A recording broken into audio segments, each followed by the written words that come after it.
provide Very good. as a solution to getting us out of the $12 billion debt.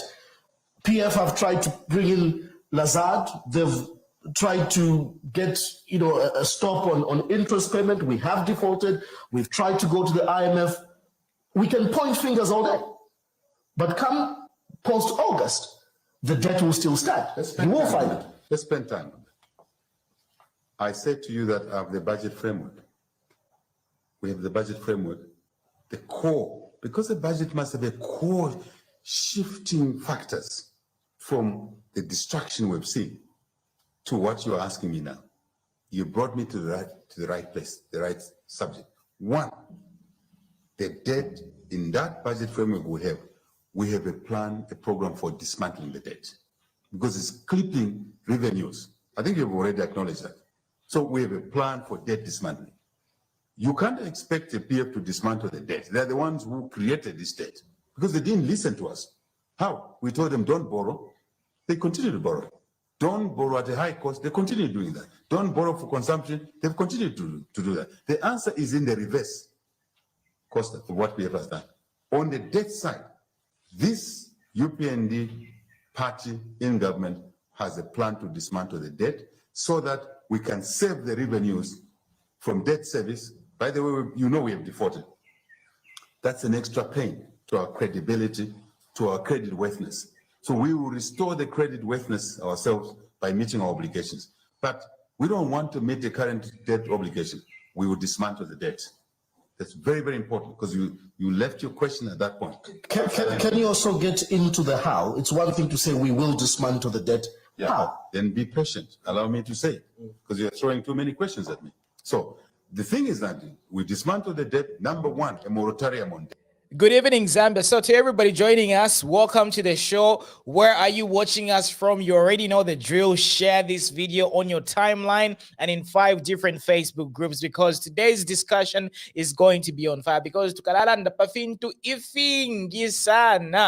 we're going to be, talking about the asset recovery plan because a lot of Zambians are beginning to speculate, is this going to work? So far, we have had very high profile cases. For example, Faith Musonda's situation. I want to find out from you, Zambians, what do you think, or rather, do you really think the Faith Musonda's case was properly handled by the state? And are we going to have similar cases? And then we're also going to reflect and look back at the MMD era, because during the MMD era, right, we saw the IMF get involved, and what economic resolutions did that bring about, and how basically are we going to be able to witness the UPND go in a different economic trajectory? Are we going to have, a repeat of what happened during the MMD era? So these are the discussions that we are going to be having. My name is Mnalula. I am your humble and gracious host for tonight, and welcome to Zekona. Zekona is the community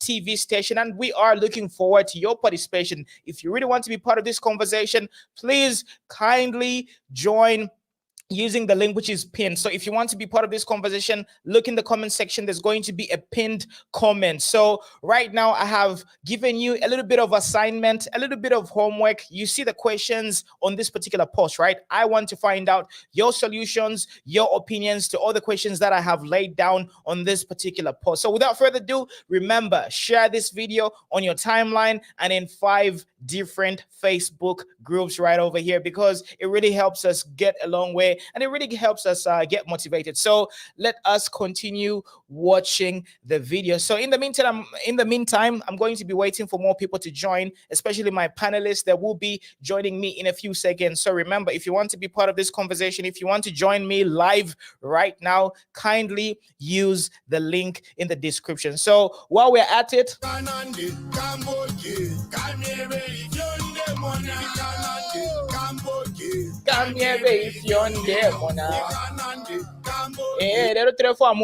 everybody needs to give us their opinions, so please let us know in the comment section below. In the meantime, let's continue watching President Hakainde Hichilema. So this is from way back, in 2020. This is when this interview was held.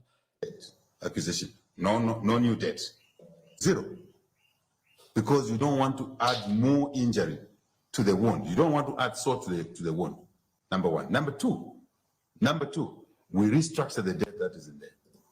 I just want to Ryder to say a moratorium on debt. Yeah. In the current setup, how feasible is it? Because with the budget that I talked about, which is obviously the current administration, the only way we can survive is to borrow outside, because the entire 100% of what they've proposed has to go towards debt payment and emoluments. Costa, this is the lack of understanding. This is why we are in a mess. I'm very polite to you, because you are making this comment as a journalist. This is absolutely wrong. You can't continue borrowing. Costa, I like you, but you are wrong.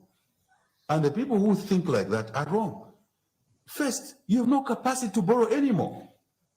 Your headroom is gone. Headroom means that if you borrow, this is the maximum you borrow. You can borrow up to that much. You just have this space. That space is not there. You have actually overshot your headroom to borrow. Whether you want to borrow or not, if you're a PF, government, you can't borrow anymore. No one will give you money. If they give you money, they'll give you kaloba, and that kaloba will cripple you even more. So this is the paradigm. In the meantime, continue providing us with your solutions and with your, comments, observations, because I'm going to be reading the comments. As you can see right over here, we are seeing some people participating, which is very good. So remember, like the video and share the video, because we need to have over 100 shares as we continue, because today's conversation is going to be very, very powerful, because Faith Musonda, we need to revisit that particular case. So I can see some people dropping through. Emmanuel, Lucien, good evening and welcome to the show. How are you doing, sir? Unmute yourself. Good evening. How are you, sir? I'm all right, thank you. And how are you? I'm very good. I'm very good. Could you please be static? Don't really move around, because you're going to make our viewers it's really uncomfortable watching somebody who's moving. So just be stationary. So where are you joining us from, sir? Yeah, I'm joining you from Mukushi, the central part of Zambia. Lovely, Abena Mukushi. So, bosses, did you like the way the Faith Musonda's case was handled by the state? What is your opinion on the Faith Musonda's case? What do you think about that particular case?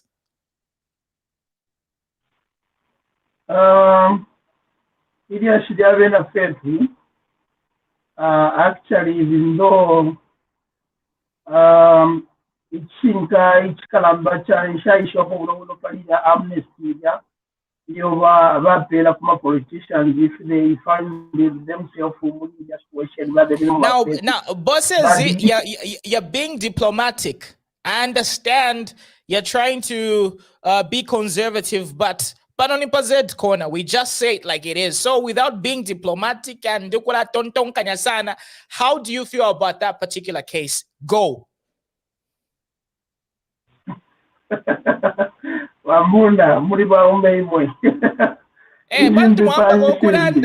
Jehovah Jireh,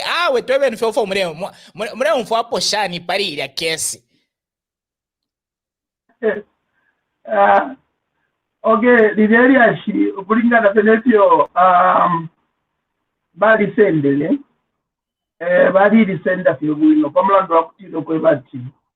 There was a lot of people which was involved in that case. So because as far as I'm concerned, and as far as our viewers are concerned, that particular case, we didn't even hear anybody. Who are the big wigs involved in that particular case? So when you say there are so many people involved, which people? Because me, I only know of Faith. Then who are they shooting? By Emmanuel. Amuna.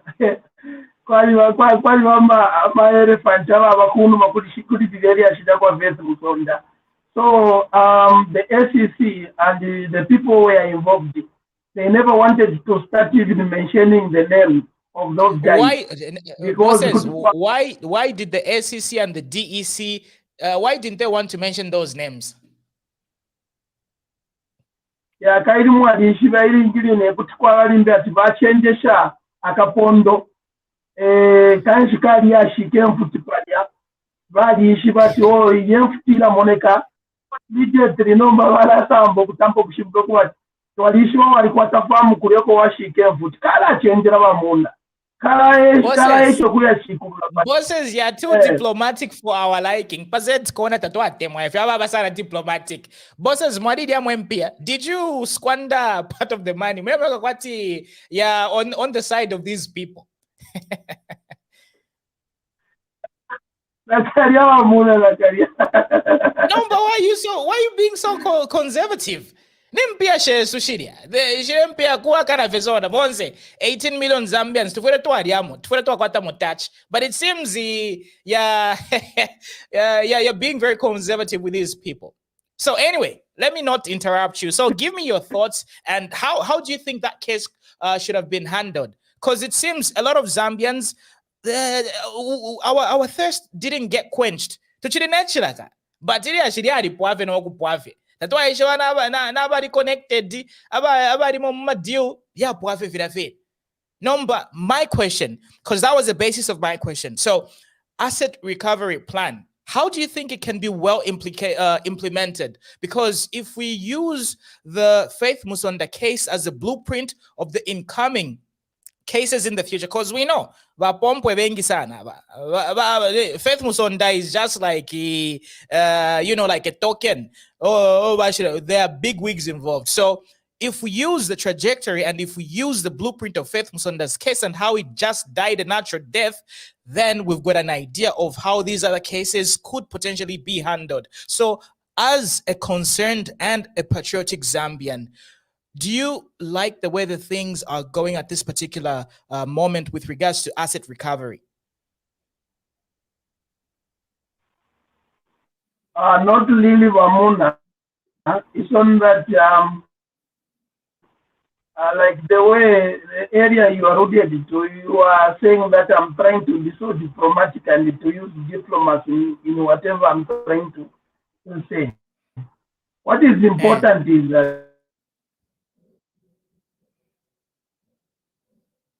okay, it seems Emmanuel about to Balufia. So anyway, my question to you viewers is asset recovery plan. We have a blueprint already. We have an idea of how the cases are going to be handled because we had a very prime example of a very high profile case and it somewhat died a natural death. Well, yes, we agree. We understand the money and the assets were forfeited to the state. Then what? Who was involved? Which other big wigs were involved? etc. So, Brother Emmanuel, it seems you're back. We're having problems. But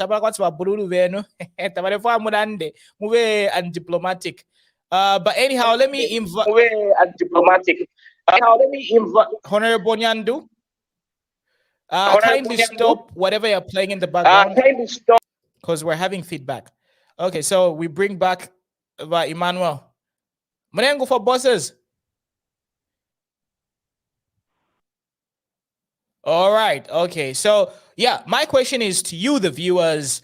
If you want to be part of this conversation, please use the link in the description box below while I wait for the usual suspects, aka my usual panelists. They'll be joining us pretty soon. But in the meantime, we have Honorable Nyundu. Honorable Nyundu has got issues with the internet. So, gentlemen, if you really want to be part of this particular program, right, you have to make sure that your internet is top-notch so that we don't really have these loopbacks and these interruptions. It's a little bit frustrating. But anyway, in the meantime, let me look at your comments. Okay, so Simon Gary says we're following you. Mnalula. Patrick says va SCC DEC vonse variliamo. That's why they don't tell us the truth. So that's coming from Patrick Jadafi. Okay, so John Ellis says, guys, when you're watching this, be analytical without knee-jerk reactions. I believe in action than words. Politics is a minefield and you can easily step on one. Whatever was said could have been based on very limited information. I am optimistic that the Zambian economy will grow without any shadow of doubt. Okay, so that was John Ellis. Nathan says, Musonda Faith is my ex. Okay. All right, thanks for that information. So Charles Kashini says plenty have been recovered. Sleep, you will be told the progress. Okay, when is this progress going to come back, Kashini? But Charlie, we need to have that information. As soon as that case was closed, we needed to have that information. It should have been everywhere. Okay, so Orgies, guys, where do you get these names from? In my own view, that case wasn't handled well. When someone is found wanting, the law must take its course. The amnesty issue will promote corruption because those with corrupt minds will take advantage of that. Okay. Oswald says, I would love to participate. What is the link to use? So, Mwebantu, if you want to be part of this conversation, the link is always on a daily basis. We do this every day. You guys already know the drill. The drill is usually the same. If you want to be part of the program, just look in the comments. Search for the pinned comment. There's a pinned comment from Z Corner. There you will find the link. Simply click on it and then you'll be able to join us. So, Honorable Nyundu, welcome to the show. I hope you're not really playing anything in the background. Unmute yourself, then give us your opinion. Unmute yourself. You are currently muted. All right, Vanyundu still slacking. So in the meantime, reading your comments, Eric Mubaka says, when going for a high-profile case, it is very important to have proper evidence, not ukusavaila. So basically, Eric, they had enough evidence, and this is one of the reasons why that money and those assets were forfeited to the case. So there was acknowledgement saying, it just miraculously or mysteriously dropped in my apartment and so this is one of the reasons why there was amnesty and that money and those assets were forfeited to the state. So there was a lot of evidence and you know, apparently Faith Musonda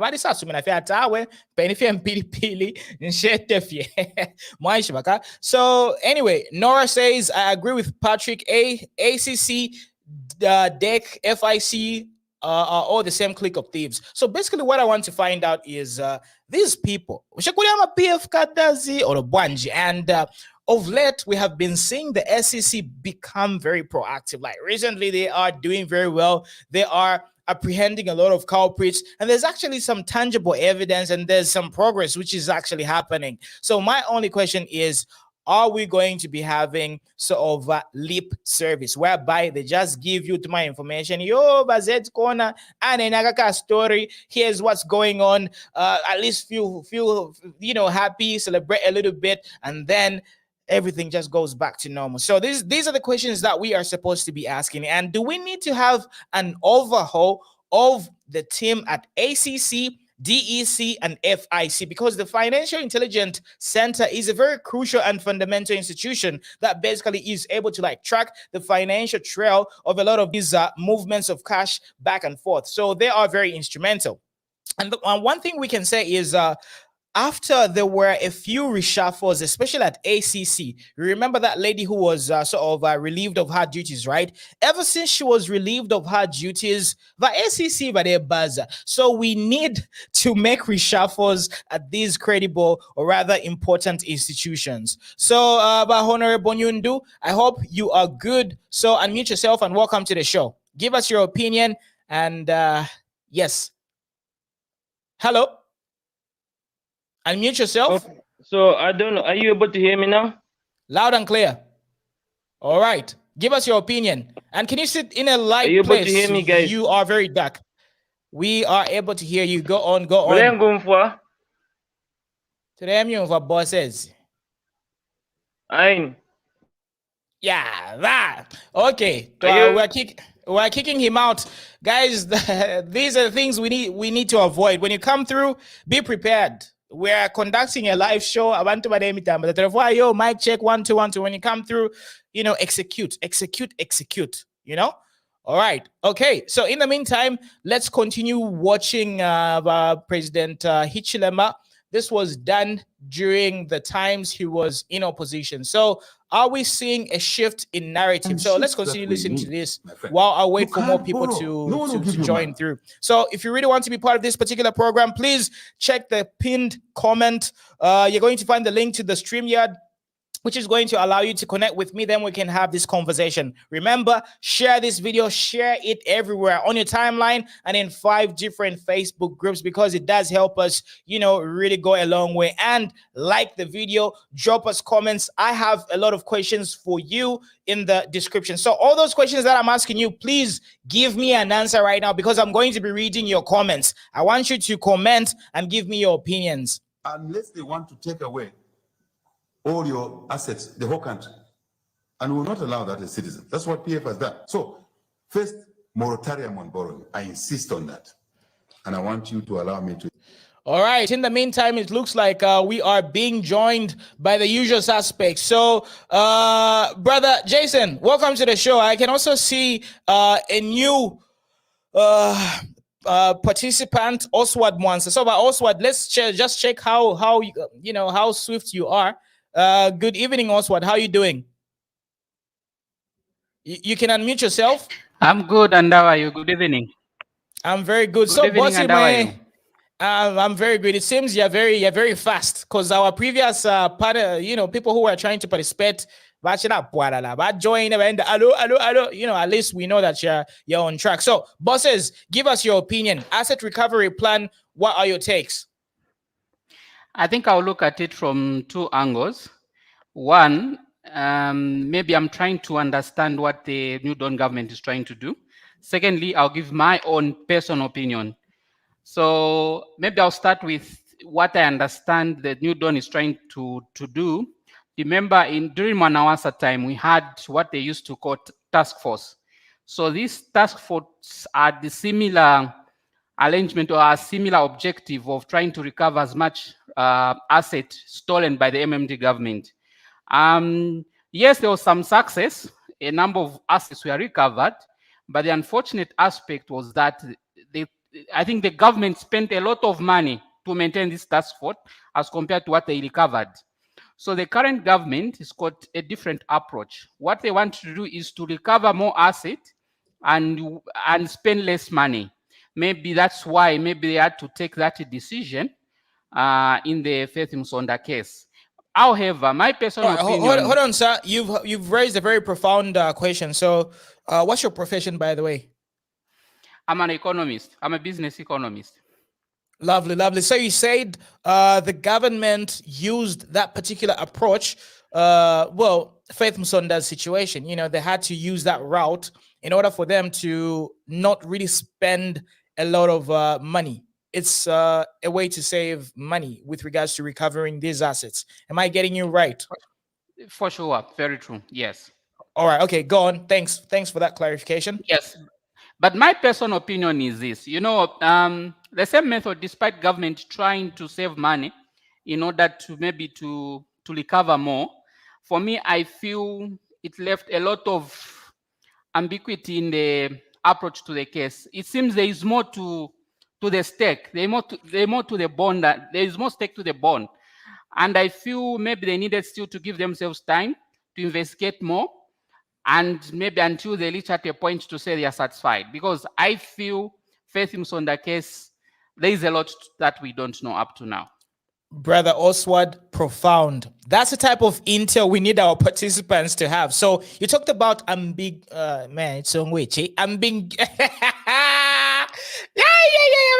it will be a long night. Yeah, that word that you used there's a lot of loose strings attached. Let me just use a different way. Ambiguous. Hey, ambiguity. Yes. Ambiguity. They don't have why there. So anyway, bosses, as you said, using that word. So there's a lot of loose strings. Me, I'll just use loose strings, bosses. It's easy for me. So yes, very true. Yes. What does that entail? And what problems does that bring about? Now shout out to my stories. What does that entail? Okay, from what I feel is, suppose there was more money, because, okay, this is my personal opinion, but legal issues are tricky. I may talk about something and then that ended up being sued to say you said this or that. But anyway, it's in public domain. So maybe let me just open up. For me, I feel there's more to that story. And I feel the lady was just used. Maybe it could be some people, they were trying to hide some money, and then they talked to her, maybe try to use her because to the public eye, she's an innocent soul, okay? And if suppose the money was even more than that, maybe let's say it was, let's say 200 million, and then they don't give us 65. So imagine, so meaning the objective behind again is defeated. All we want is asset to be recovered to the fullest. If there is something hidden, has to be also disclosed. So I feel there's more to that story that maybe we haven't yet been told, or maybe we don't know. Maybe government is being tried to be strategic, approach issue in a different way, or pick up the issue later on. But I feel that that issue needs to be revisited again. So do you suppose that perhaps them not trying to pursue this or giving us more information, do you feel there's way much more people who are involved in this particular case and they have bigger amounts in comparison to whatever token they had to, give to Faith Musonda as a sacrificial lamb, if I can put it that way? Yes, you're very right. I think for me, she's just a pawn. The king, the queen in the whole case, we don't know them. Perhaps karaka immunity kadoko baranda po abantu ka immunity karya, but anyway, we shall not go into those. We shall not open those boxes. So anyhow, brother Jason and brother Oscar, I can see you. Good evening. So brother Oswald, remain there. We'll get back to you. So brother Jason, how are you? Good evening. And what's your contribution? Good evening, Brother Munalula. It's good to see Brother Pombo, and it's also good to see Brother Oswald, a man who appears to be charismatic and giving us a profound information actually to what is transpired. Personally, I think the other guy was trying to be diplomatic, but me, I feel, I'm sure Faith Musonda's issue, it was unsatisfactory. It was unsatisfactory in the manner that they did it. But like he also had said, it's because of some loose strings which remained. If you remember, we discussed the changing of, we suggested actually, of the changing of the appointing authority to the SEC, the FIG, and the DEC, DC, Drug Enforcement Commission. So, Brother Muna, you don't expect actually the people who are part of the deal to give a conclusive report on some on such issues. So that's why I suspect maybe the president and the other intel, they were advised to say, first of all, let us not move so fast in actually probing these issues. That's why Zambian, it appears to us Zambians as observers, actually as onlookers, as like maybe they are doing nothing and the like. But remember, there is a cleanup of a system here, Brother Munalula. As long as we have some individuals who are part of the saga, we are not going to have the conclusive report on such issues. So, first things first, the most important thing is to clean up the system. Let the SEC be restructured, let Drug Enforcement Commission be restructured, and let Financial Intelligence Center also be structured. I'm sure that's where now we are going to start seeing productive, fruitful investigation. Look at what happened. Suddenly, the owners of the 48 houses, they appeared. Why? Because there are some reshuffles which are being done. So personally, to be so quick, I'll join you later. Faith Musonda's issue, actually, personally, I feel it is not closed. They just said, let us shelf it a bit. Let us first clean the system. because it was not satisfactory. I don't know, Brother Mnalua, if you have had any conclusive report concerning this Faith Musonda's issue. So me, I feel they are trying to clean up the system, like also All had right. said. There are some loose strings actually which are preventing some of the critical reports to come out openly. Thank you so much. Mkwai. All right, Brother Jason, we'll get back to you. So, Brother Oscar, how are you doing? How's Italy? What are your takes? Hello, good evening. Good evening, everyone watching, especially the people on the panel. Good evening, Mr. Muna. Good evening. All right. Okay, on my opinion is that there is a choice that the current government has taken. They have made a choice. Is it valid? Is it going to benefit the Zambians to pursue these people and follow them up to the end, or should we first of all target to recover many resources and funds as much as we can? So in my opinion, I think that is the question the government has asked themselves, because I think you can remember very well what happened in the MMD with Dr. Chiluba. What happened, they never recovered what they expected. And I suspect it also happened to another president, I think, in the past. So they never, the country did not benefit enough. And I think the people advising the president at the moment, what is at stake is, what is the priority? What is the priority of this government? Recovering more assets or pursuing these individuals up to the courts of laws? We know, Mr. Muna, you and I know exactly that some of them, they can say, well, I don't have the resources. Yes, I've been caught red-handed, but I have no resources. I don't have anything. And that is the danger for this government, because we can end up just putting somebody in jail, and all what has been taken remain unknown and is secured. So we don't know what is in the plans of these people. Of course, they know that they are under investigations, and the government is following them. Maybe they have also already, our president has already said, they have taken a lot of resources offshore. I understand, maybe also in Dubai. In Dubai, maybe they are, these guys, I think they had links in Dubai, and maybe they have even constructed structures there. They have opened some private businesses there in Dubai. And if you have been in Dubai, you should know what it means when you open a business in that area. It means expensive. It's very, very expensive. And the taxation in Dubai is it's extremely expensive for a foreigner, not for the one who stays there, but for a foreigner, it is extremely expensive. So we are talking about heavy investment. Hence, 37 million.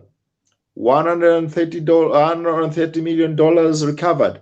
It is nothing to what has been plundered. It's absolutely nothing. But the question which I suppose this government is asking themselves is this: what do? We recover some assets, or we arrest them? And I think it's quite difficult for me to answer to this question, but that's what I suppose. They are asking themselves the question, and with faith, which was, in my opinion, it was a wrong move. But we come back to the same question: what is fundamental for the country? Recovering those few coins, or to put the lady or any other person behind the bars? At the moment, I can just submit that. All right, thanks. So to all the people who want to participate in this particular program, the link is in the description box below. And if you have joined, kindly turn on your video, because if you've got your video turned on, it improves the chances of you being accepted, because we are running a show and it really makes the the program it looks better when you are talking with people who you can see. So kindly turn on your videos, make sure you are properly lit, and so that people can see who's actually talking and giving us all this lovely information. So I can see Siambuli Babiani joining us. How are you, sir? Good evening. Where are you joining us from? Good evening, Mr. Mnalola. How are you? I'm very good, sir. Is this the best position? Do you have any properly lit area you can find, or this is the best? I'm trying to locate myself somewhere. Let me go somewhere where I'll be able to be seen. All right, yeah, then we'll bring you back as soon as possible. So I can see Honorable Nyundu is still having some issues. How are you, sir? Good evening.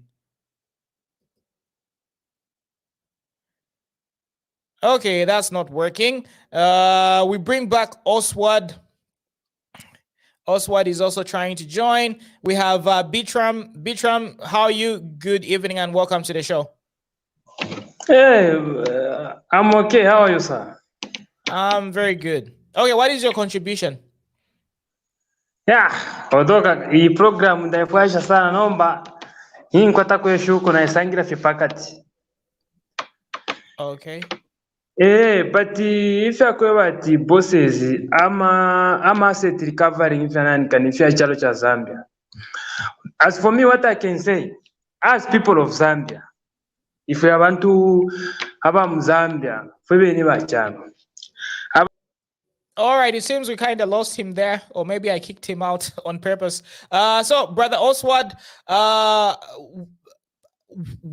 would you conduct the asset recovery plan differently? Or rather, how would you love this asset recovery plan to be implemented better and in a very efficient way? You can unmute yourself. Okay. I think here there are two things involved here. One, government is trying to impress people or to show that they are doing something.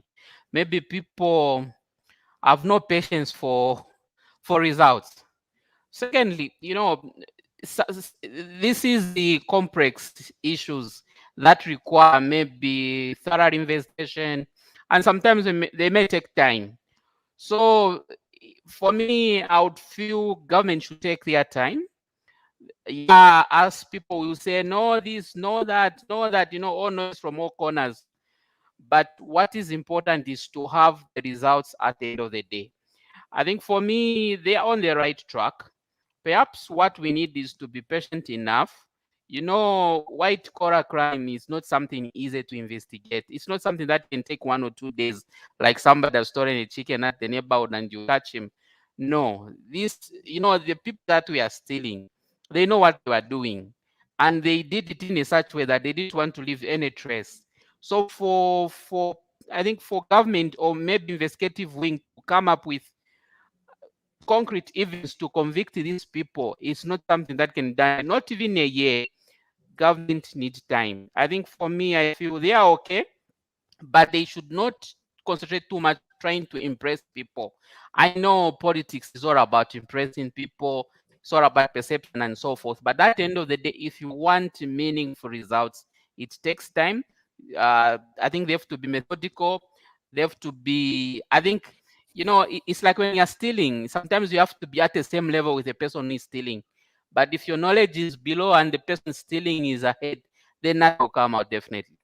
So those are the things I think I would say. The approach is okay. I would pick the same approach, except that I would tell people to be patient enough so that when the result comes, people come and see the results, not the talking only and so forth. All right. I think that's okay. Thanks. Yeah, that's my view. Yep. Thanks, Oswald. So, Mr. Biani, you're in a very properly lit area. At least we can see your face. What is your contribution? Thank you very much. Although I'm too dark, I think the Okay, now the network is giving us some trouble. Yeah, the network is killing us. So I have Newham, welcome to the show, and reduce the background noise. All right. Okay. So it looks like maybe inviting everybody is not really a good idea. So, Brother Oscar, what can we learn from the MMD era with regards to the IMF and economic restoration? So, I am sure you have very extensive experience and you've got a very good memory, and you were around during the MMD era, so you saw the debacle and how everything unfolded. So do you think the UPND is going to go in the same trajectory as the MMD with regards to the IMF, debt cancellation, and all that stuff?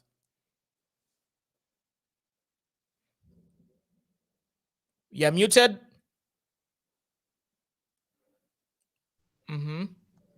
There you go. I hope the president can do things differently. I wouldn't love this government to do this, to follow the trajectory of which was followed by MMD or by Mwanawasa or any other person. But I hope something different can come out from this government. You know, I think I've already repeated myself regarding the IMF. Zambia is not independent. We are not independent economically. That's the reason why we resort also to borrowing and asking for arms and everything. We can see the evidences regarding the COVID-19, donations after donations, which does not give respect. We don't have respect. The others, they cannot look at us with respect. They won't tell us this, but if we are depending on donations and things like that, and the government does not buy, vaccines by themselves, then there we are. We are going back to the same thing. So the question of the IMF,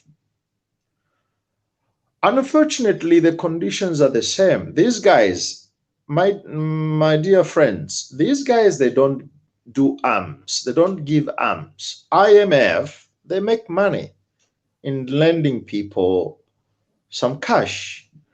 The same things that the Chinese people have done with the PF government. The Chinese find a very good terrain, a very, very comfortable situation with the Patriotic Front, and they lend the Patriotic Front some money.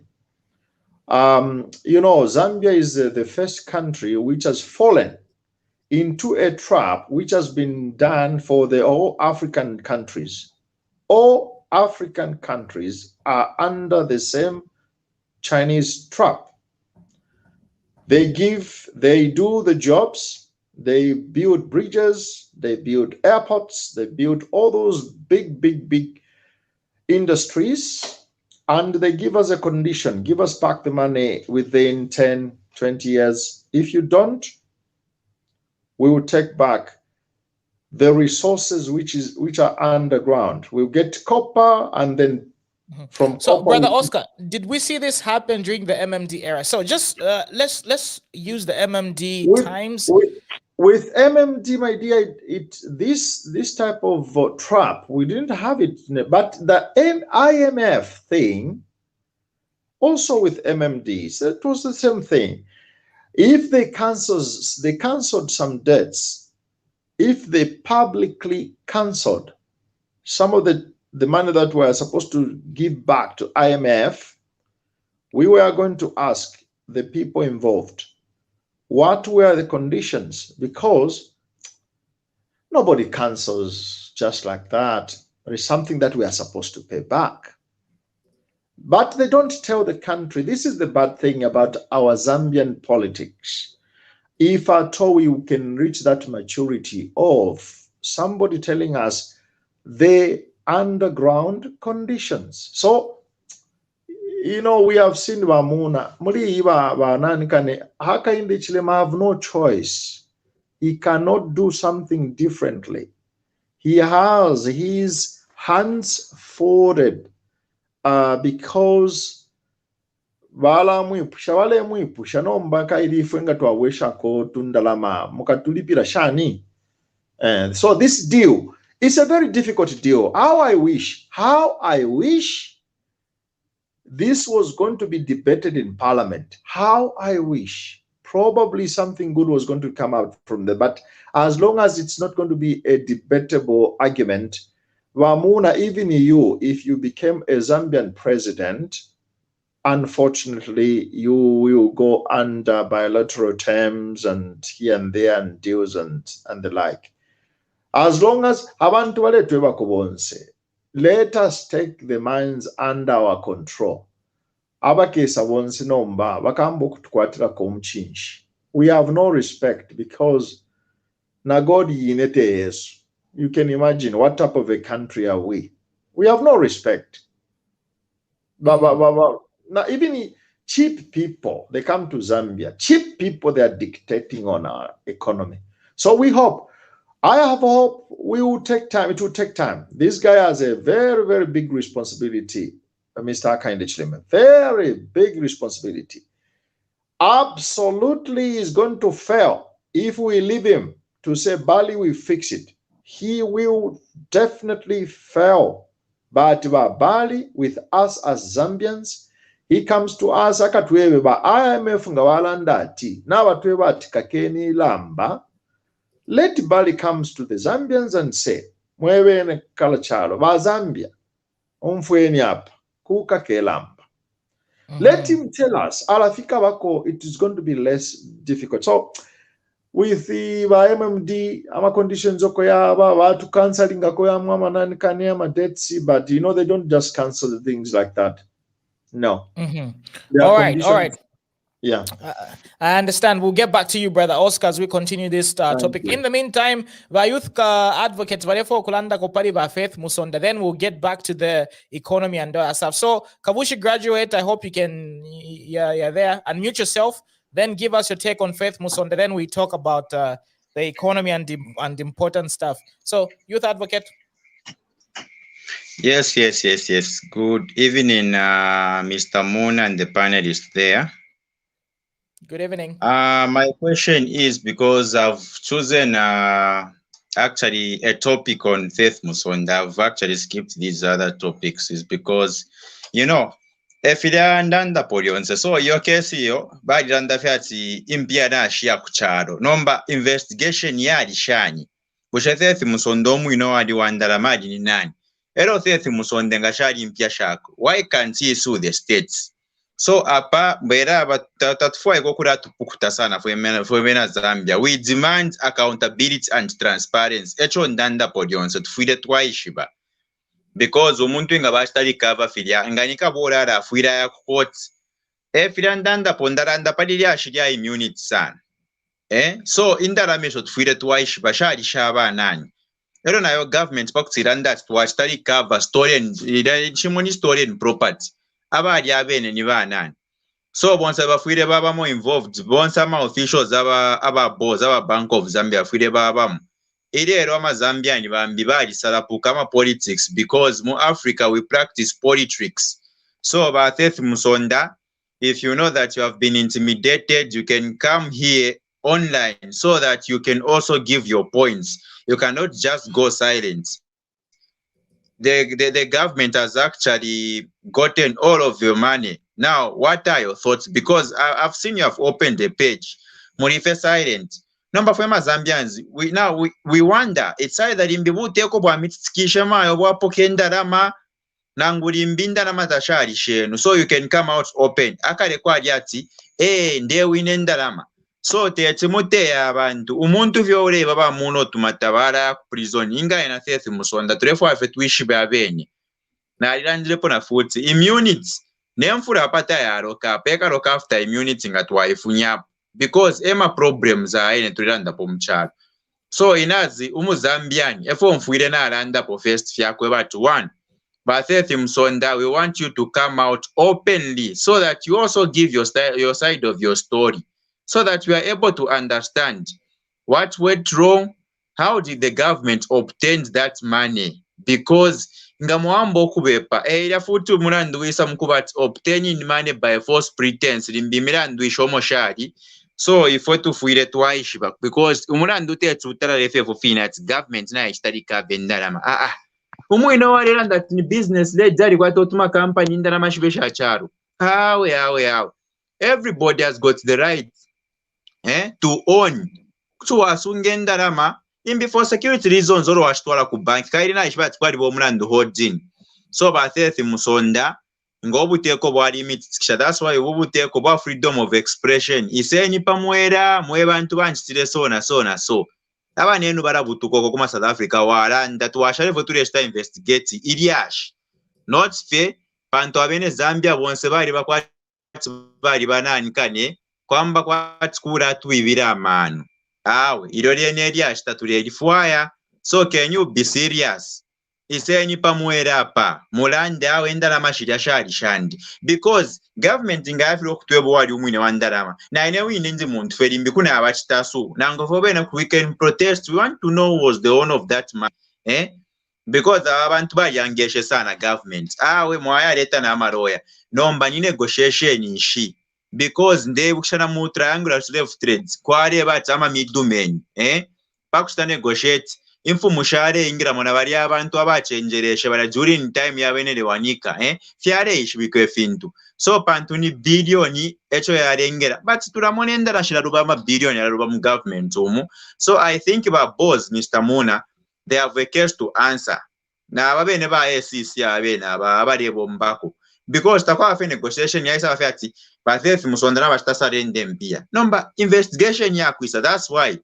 baka pokora I think inofona sangafi mufuire mwambo kura imbuluramu ama constitution yenu as Zambia Police Service because we want people who are transparent and accountable ili national asset shidenda rama so na inewe inefene mchushi pano mfuire na ishiba uyafumisha kuisenda rama because fwe bambitu walipanga poli mbino tuma auditing kuzeden bisu kwine mwema journalist mufora shinga because there's banje bat journalists who berenga news Mr. Muna rafisha 10 pin ukufora if ona arakanya limbira mu comment section abarafu abarembe banchite challenge takwa aba journalists who fisha 10 pin or 15 pin ngaena kuzeden BC abombere maezi yanga orenga abomba maezi yobe nombe wakashanga ni pension iyo all of it ba Faith Musonda tufire twaisha munina maezi yanga fiance feta baisha popa online mukutweba so ba ACC ifintu fo muchita na ba ZP mufire muri afibika pamwe that's why mwalikwata bonsa ma spokesperson batwebe chinga so fwe bene Zambia eri ashiria ka Faith tatwalira beko ine pano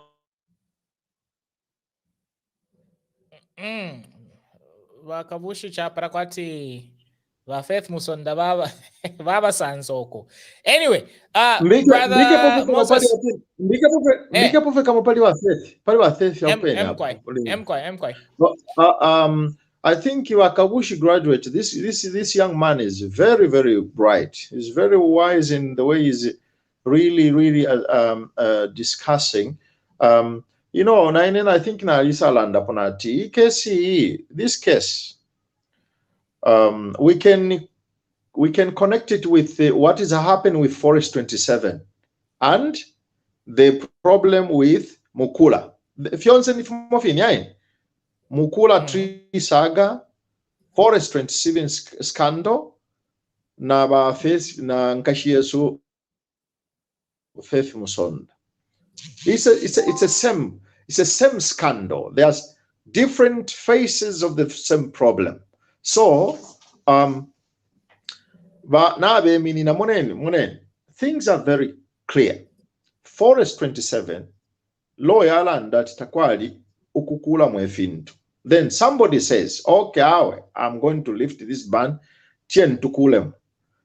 So if into the or somebody made a mistake. If he made a mistake, then kuyatoba mu forest tamwa wano kukula mu cement mu forest there's not supposed to be any cement construction apart from ngaya vanika spy structure kava military nanguba shani whoever takes the guard of the forest maybe kutika abamo any cement tayaba it can, unless in ishwanga kwali balo mu Zambia ati muri forest kuti mwayakula na building. I don't know that one. But as I know, in any forest, nothing cement like with concrete is supposed to be constructed there. So apa napena apa chimona wa Faith Musonda paliri ashapa paliri ashi tuchiteshani mulianga mulinganda yaba gari nkombo mu forest 27 vale kuri ukulanshanya apa ala apanshile land that I'm not saying gari nkombo has a structure na panga fika example in please yeah ngamulinganda ba Jack Mwimbu mu forest 27 ngamulinganda yaba UPND mu forest 27 apa paliri ashi just as in a case yakwa Faith Musonda inena alai pushafe question bushe okay nshaye pushena ngo mokaita watu wa kwefya alenga bushe uri case yaba Faith Musonda bushe kuti mwa na ombi wa muri ba UPND kuti abamo na ana kuri mukula saga na kuri mukula saga to alai pushafe the same question by salan that we suspend the mukula harvesting 2 weeks ago 1 week ago bamuna 1 week ago balisa isanga na imbi truck loaded with mukula in this new Dawn government. Another truck when the harvest of mukula has been suspended pending investigations and then katisho bakachitanga kukaba maloza yanyu akabako. But last week, or if I'm not mistaken, maybe 2 weeks ago, another truck was found carrying mukula tree. Right. No, mbana muri mukula tree muri saga yaba mukula. Emo baba ba UPND question. Muri saga yaba Faith. Emo baba ba UPND. Muri saga ya Forest 27. Emo baba ba UPND. If they are not there, what are they waiting for? I submit. All right. Thank you, Brother Oscar. So, Brother Moses, give us your quick take. Good evening, Mr. Mona, and good evening, panelists. Thank you very much for this privilege. Let me just go straight on Faith Musonda, the issue which this man has been raised. On the issue of Faith Musonda, I think the Home Affairs Minister need to give us a statement, public, whether in Parliament or he just come as addressing the nation. We are geared to hear where the case has reached. We are waiting. We cannot be just be silenced the way it is. No, we just need an update if so. And I know that maybe personally, that Faith Musonda, she's not alone in that money scandal. She might be with some others, but let the Minister of Home Affairs give the state of the nation, if possible, or addressing the Parliament. I hope we will get that information on that point. Then Mukura issue, same. We need, should be, who is responsible, maybe Commerce and Industry, or is it Finance Minister, somewhere there, should give us at least what is happening. Last time I said, is it yesterday? Here in Zambia, we have got a weakness. There are some containers with these investors, foreign investors, are getting mukura from here in Zambia, pass the border, where we have got our own security wings in the name of ZRA, those who clear things when entering or going outside. Because those people they are employed by us Zambians, and they get salary every month. They should do prudent work for the Zambians, but nothing is happening. We have got drug enforcement and the SEC.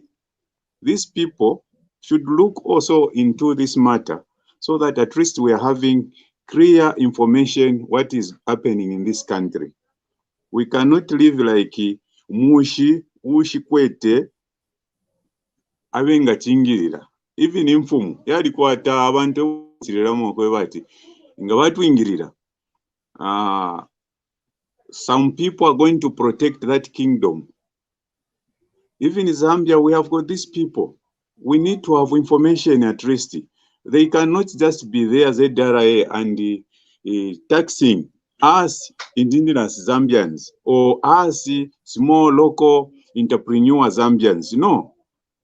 Those are the things which, if they correct these investors privately like they are stealing, vaikatakuria, vafiranga apavuta, vyaishibikwa umfweni wazedara ina vekatako efine fyatirafu afie. Then if yaisa government yashirendara mashawera mkofa ya government. We have that money because this is our benefit, the thing we have in Zambia.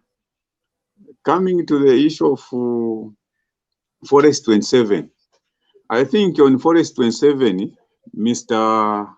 Gary Nkombo, Minister of Local Government, stated on 28, I think is this month, we are going to hear maybe the latest development upon that.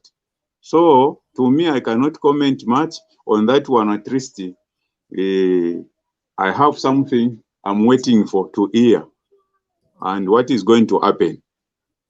That's my take.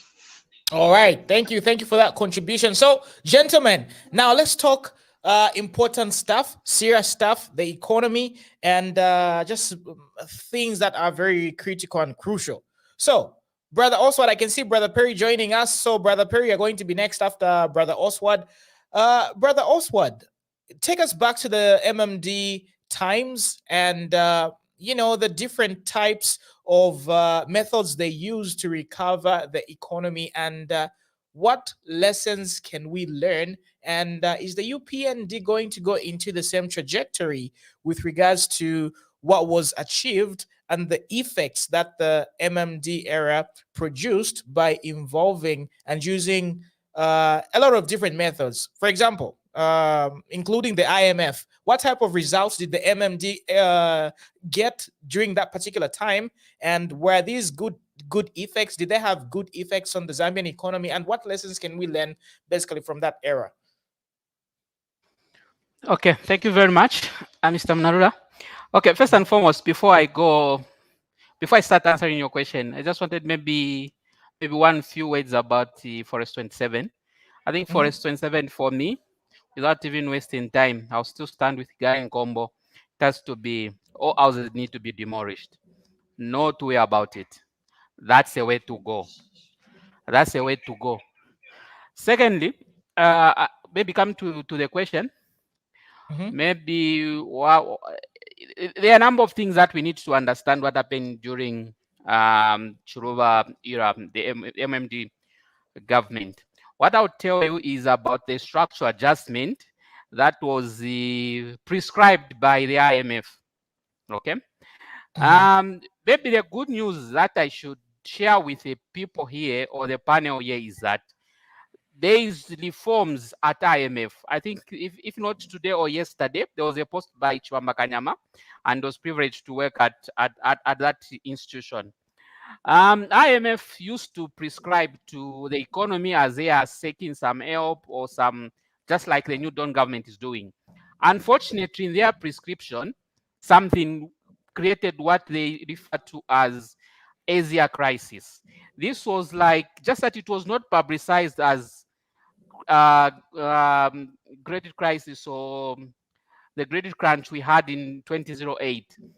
Even Asia crisis was as a result of IMF prescription on how to go about it. I know it's a very big topic. I can't explain everything here. What I would want to talk about it, maybe one or two elements that was involved in the very good. Yeah, what was involved in their prescription to Zambia is that one of the issues was privatization. Okay. IMF prescribed to Zambia to say Zambia should privatize some institution which were not benefiting the nation. Unfortunately, privatization itself was a very good prescription, as far as I'm concerned, or maybe as far as my Brother Oscar, academic they're and going to technical. come for you. People from the copper belt are going to come for you. But anyway, I'm holding on to my fire. Continue. I'm a copper as well. In fact, I'm in Kalulush as I speak. Yeah. So the problem was how the privatization was handled. That's where the problem comes in. In as much as people would want to blame IMF for their stance or for their prescription, the problem was not really the prescription itself. The problem is how we administer privatization. There were a lot of corruption with it. There were a lot of, it was in a hurry, you know, government reached at a point desperately just getting rid of assets. As a result, most of the mines were gotten at, it's like buying a house at the price of a chair. Like one former priest said it. You know, mines were gotten at a cheaper price. Mine subsidiary company were gotten like for a song. And at the end of the day, it brought its own problem of unemployment and so forth. If they were prudent in the way privatization was carried out, for me, it would have been a success for the nation. Unfortunately, we can't blame completely entirely on IMF. Secondly, IMF has reformed, just like Chwamba Kanyama said. The reason is because of their prescription, they created another evil in Asia, which started in Thailand, and this became a crisis on its own. I think somewhere I talked about it, yes. So they are no longer prescribing as they were. It's like a lesson even. I think we're having that. It's not always when they prescribe and things come out that way. So we are is better currently as compared to IMF of that time. This is one thing I can assure people. Secondly, Zambian case, we've got our own problem. Yes, Chiluba, they did what they have to do in order to arrive at where they left the economy. Because of EPIC, I think most of the debt was cancelled.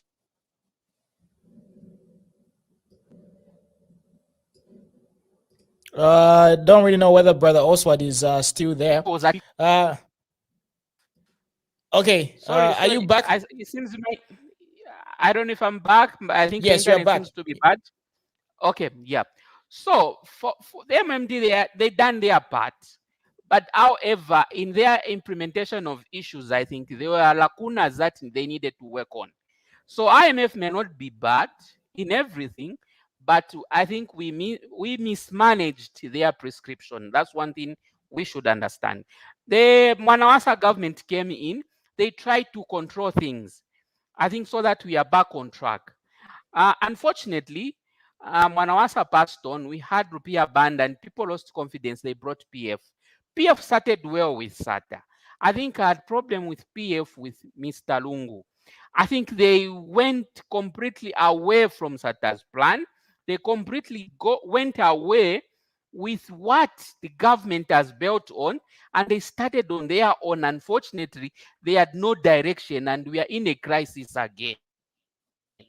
So for the new dawn, the only solution way out is the same IMF, which is the evil based on our experience. But remember, we are dealing with IMF, which is reformed. We are not dealing with IMF of 1990s. I may be young then, but I think for now I've learned a lot. I feel it's okay for the new dawn to go for IMF, but the only thing that I would urge them is not to depend on IMF. We've got local solution. For me, they need to mix up going for IMF and look at the local solution. Like the issue that they are debating about. I know their plan is to increase the production. Therefore, they are trying to create incentive for the mines and so forth, so that when the production increases, government will benefit in the long term. Yes, it's a good plan. But one thing I can tell you, maybe because of my work, I can't say much, but what I would say is government needs to be methodical in approach to the mines, because they are trying to employ some tax avoidance, which is very bad.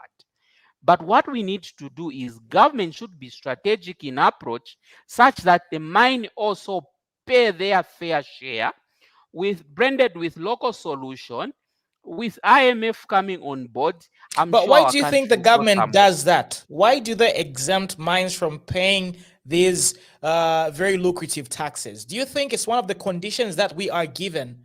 Why does our government, time and time again, they always keep on repeating this mistake? Why? Okay, when you go in the business world, my background is business economics, okay? So normally what happens is when you are trying to stimulate something, you have to put some incentive. It's not really a condition, it's just a business decision. So but do we get more from these incentives than, are they lucrative on our part? I think, in the long term, they are beneficial, but in the short term, they are not. So it depends on what does the government want to achieve. Because here is a plan. I'll give you a very practical example. I think Zambia mines currently are producing about 800,000 tons of copper. Okay. Is that per year or per yes, day, I'm per looking annum? at per year. Per That's an per average annum, per okay. year. Yeah. Yes. Mhm. I think in somewhere like 1975 to somewhere 1980, we are producing about 750.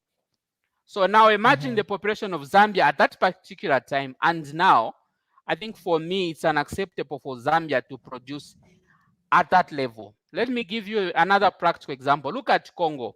Congo, even up to date, there is instability in that country, but they are producing more copper as compared to Zambia. Why? Because of the lack of incentive. Okay. So what the government is trying to do is to create some incentive so that the investment can increase in the copper mine, so that at least the production can increase to 2 million somewhere there. And I'm sure in return, government, I think, will start getting some taxes, economical activities. Many people will be employed. There will be some companies that will be working. There will be a chain of effect that maybe that come with the people as far as economical activity is concerned. It will reduce unemployment and so forth. That's what government is trying to work. But the evil side of it is that some of these mines do what they call transfer pricing. Maybe just a simple example is where they buy an equipment. Some of these companies have got mother companies, okay?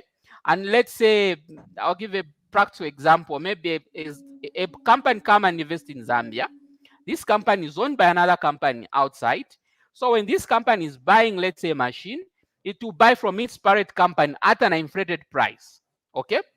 And then when they take their product, they are selling to their parent company at a lower price than the market price. Let's say the copper is at 10,000, they'll go and sell, let's say, at 4,000. They are reducing their profit on paper, but inside they are making profit. Okay. And when they do this, they'll seem like they are making losses. In actual sense, they are profitable. Okay, so there the parent company will declare profit, but the subsidiary will declare no profit. In the end, they won't pay corporate tax, and at the end of the day, they won't pay mineral tax as it has been put effective January. Because the issue they are talking about is previously mines they are paying mineral royalty based on their cost. From January going further, they will be paying based on their profits. Okay, so the issue is transfer pricing. I think that's where maybe government should wake up and look at this issue. How are they going to tackle it? Yeah, let's provide incentive. We need to increase production. We can't produce less than Congo, and we can't produce 800 tons 800,000 tons. I think as Zambia, we've got capacity to produce more, maybe up to even 3 million ton. For me, that's my belief, that's my feeling. But this will require incentives so that you attract investment. And the other thing, government should be careful with Chinese companies. Okay, Chinese companies, they are good, they provide investment. But again, the benefit that the locals get from this mine, I think, is too minimal. They need to be regulated in one or another. So the question is, does government have capacity to tackle this? I think that's a question. So for me, in the long term, there are benefits, but in the short term, there are no benefits. Right. So anyway, just to give the viewers context of what we're talking about, right? So according to Oswald Mwansa, Zambia produces roughly around 800,000 tons of copper per annum. So 1 ton costs roughly around 9,510 US dollars. So basically, if you do the mathematics, right, 9,510 US dollars multiplied by 800,000 tons, that's roughly giving you 7.6 billion US dollars from copper production and exportation alone. So basically, Zambia roughly earns from copper alone on average per annum 7.6 billion US dollars. So from this particular amount, right, obviously some taxes are exempted, and basically these mines also mine other mineral resources. We've got gold, we've got manganese, we've got cobalt, we've got a lot of other things. So are you telling me that there isn't any other option to avoid the IMF? Why is it inevitable to sort of, exclude the IMF from restructuring our debt and basically getting to recover our economy, just utilizing our mineral resources? Perhaps Perry can give us a breakdown of that. Do you think we are always going to be needing the IMF in order for us to restructure our debt and recover our economy? Well, good evening, everyone. Thank you very much for that question, though. The thing is, you have to look at the nature of the debt that the PF had contracted, right? So I actually feel for the president, because he's right there trying to demolish a mountain that he's not responsible for. But here's the thing, though. Look at the cost of debt. It compounds. Interest, you pay interest upon interest, right? It adds up. It keeps on going. So for me, I feel the route that they took is the best, because one, you have to look outwards in the short run. The goal is you buy yourself time. You say, okay, let's go to the IMF. Let's say we have, for example, 15 years to pay this off. Get that money, and then you have solution inwards. You clear all those lacunas, raise the money, and pay it off before the 15 years comes. And that's basically the issue that that's why I believe that's what the guys are doing, because right now, if you look at the cost of debt that these guys, it keeps on adding, and we can never run out. We won't demolish that mountain. So I think the thing they did was to say, okay, let's look at the cost of capital. The cost of capital, let's get a lower rate other than paying the color that these guys got, and then from there it gives them enough rope to hang themselves, right? They say, okay, let's look inwards, and then when you raise that money inwards, you pay it back before the 15 years elapses. Now, there was let me just handle this from this other perspective. Now, the mistake that the UPND are going to make is if they try to reinvent the wheel. That's the biggest mistake that they're going to make. They're supposed to benchmark. They look at the MMD. Okay, what did the MMD achieve? Where did they go wrong? And then get the best practice from the MMD. And then look at Rwanda. What are the best practices that they're doing? Benchmark from there, and then improve those systems. So basically, if they would want to start all over again and try to make their own mistakes, it's not going to go very well with them. So secondly, again, there's allow me to handle this. Talk a little bit about the Forest 27. I strongly agree with what Oswald said. In all fairness, let's just let them just demolish that and plant trees there. That will set as a precedent to everyone, because you can't have laws that are subjective. That laws that favor the rich and discriminate the poor. Like it's not like that, like whether rich or poor, if let's say you are found wanting, you have to pay a penalty, and I believe in that. So and then Oswald mentioned an issue of transfer pricing. Transfer pricing usually, if let's say on a departmental level, does not motivate employees at all, because there is no incentive for you to work hard, right? So I agree with him. They know the tricks, because look, we've been giving these guys tax holidays for a long time, and the problem is that we are not learning from these guys. There's things like transfer pricing. The government should say no. It has to be cost plus. Whatever you've produced, if this is the price, that's what we are charging you for. And as I said, let's go back and start making the same mistake that UNIP made. We started making the same mistake that MMD made, and then PF, and then that would be so retrogressive. So in a nutshell, I agree with what my brother has said. He raised a very valid point regarding transfer pricing. Thank you. All right. So Munyumba Mtola has got a suggestion right over here. He says, if you know where Zambia is going to come up with $750 million by September 2022 without cutting an IMF deal, please let us know. So basically, this is my take. We produce 800,000 tons of copper alone per year, per annum. Roughly, that's around $7.6 billion from copper income alone. Are you telling me that we can't pay $750 million by September 2020? Moreover, we also have other mineral resources as well. We've got gold. The problem with you guys are looking at the overall calculation. There's a cost of production that you're overlooking. So that's what I'm saying. In the interim, let's go to IMF, get that money whilst we're looking inwards. And once we raise that money, pay it back, give ourselves 2 years, 3 years. But isn't that increasing the overall debt over time? That's paying. No, the thing is, we have this debt that we have already. So Brother Muna. If we get hello, Brother Muna. Can I chip in, Brother Perry? Yes. I think I concur with what Brother Perry is saying, because Brother Muna, we need to factor in the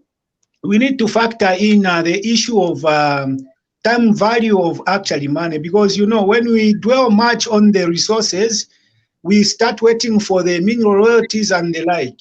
It is not something that we are going to have there and then. We need to wait, they produce, they demand and the like. So now you look at, when you look at what the president actually is trying to do with his entourage, they have already presented the budget. And now to effect this budget, funds are needed. We need to finance this budget so that it doesn't become like a white elephant. Now we are talking of the monies and the finances which are not readily available. If you remember very well, Brother Muna, the president did mention to say actually they inherited empty coffers as a result of the likes of the Faith Musonda saga which we are talking about. So personally, like he also was trying to say, if we factor in the time value of money, quite all right, we can say, why should the government maintain the mineral royalty so that we are able to cushion whatever expenses that we have by this time? But we are talking of something actually which is running, something actually which is in the production process. We don't have these funds, Brother Muna.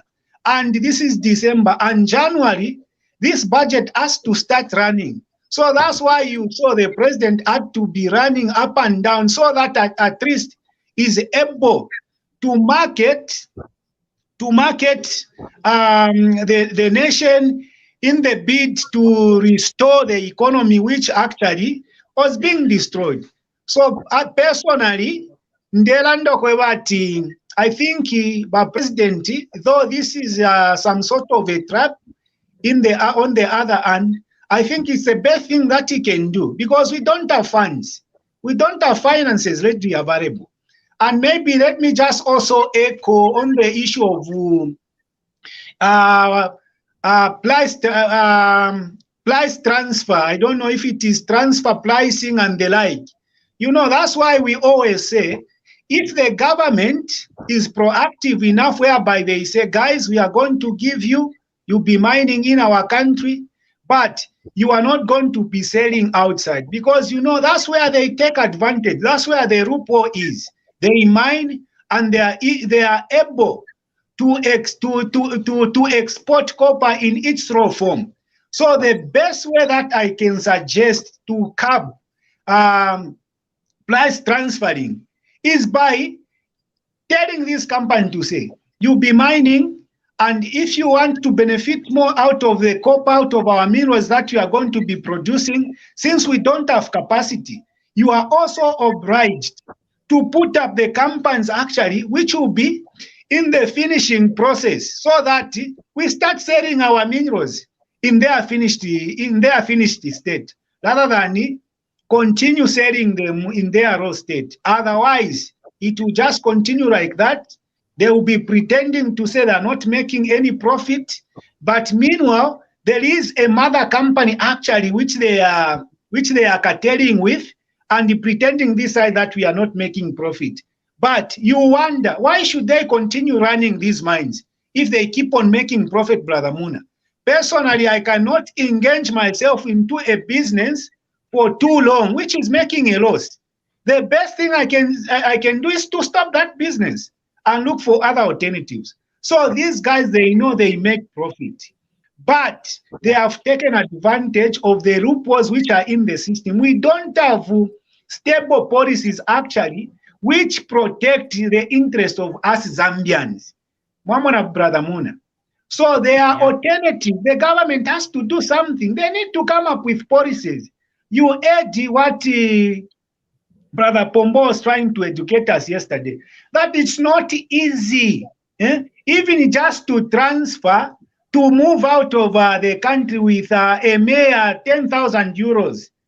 I think he did mention to say that the only amount of money that you can move out of, I don't know if it is Italy, the minimum should be what? How much did he mention? 9,000? 9,000, yes. Yeah, but look at what is happening, Munalula, in Zambia. Bank of China, we don't know how much millions they are transferring each and every day. We don't know. So all those are loopholes actually where these investors, who are imperialists for that matter, they are taking advantages on, because you know they are not given proper terms actually which protect the interests of the Zambians. Exactly, So, Brother Jason. Yes, please. Okay. This is what I'm talking about. You see, if we get this IMF deal and we don't introduce these reforms in how we conduct our businesses and how we handle our mines, it's just going to be a cycle repeating itself over and over. This is why we are saying, Brother Muna, this is why we are saying we will just remain indebted to IMF and to the imperialists, because there is nothing actually which is working out for us to say, once we finish this thing, I think we are not going to get back to this same IMF. Now, because there are no proper policies actually, which are safeguarding our resources, which are adding value to our resources. So, I don't know. But I love what Brother Oswald has articulated. You know, it is so profound. Actually, we have a lot of things that we need to handle. So there is no alternative. There is no alternative. We can say we have this and that avenues of actually revenues that we have in our country, but we are looking at the time value of money and those finances actually which are required in order to see the budget which they have presented to be up and running. I submit for now, Brother Mona. All right, Brother Perry, you wanted to say something. Well, then we'll pass it over to Brother Oswald. Yes, I just wanted to say that right now it's a catch-22 a situation that the president is involved in. Damned if he does, damned if he doesn't. But the thing is, the wheels of the economy, they need money right now. Okay. Now, as I said earlier, you know, the cost of running a mine is very, that machinery is very expensive. And I still maintain that I support what the president did.